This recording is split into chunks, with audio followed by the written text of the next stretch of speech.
السلام علیکم جی، آج کا ہمارا سوال ہے پہلی ہجرت حبشہ کب ہوئی؟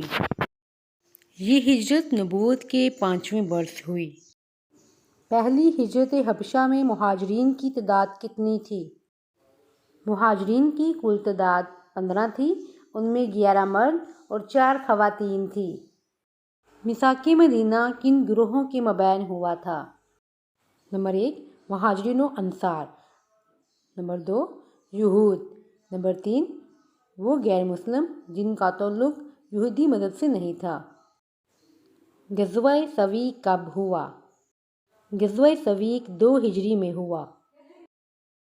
عرب مورخین کس فتح کو فتح الفتوح کے نام سے یاد کرتے ہیں؟ فتح نہاوند کو فتح الفتوح کہا گیا ہے۔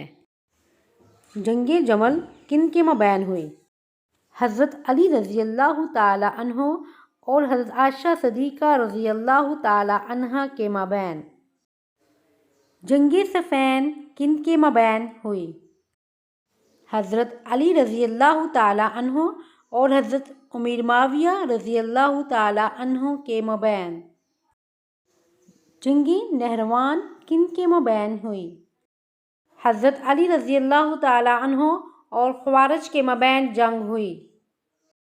جی پلیز اس چینل کو سبسکرائب کیجیے اور گھنٹی کا بٹن بجانا مت بھولیے۔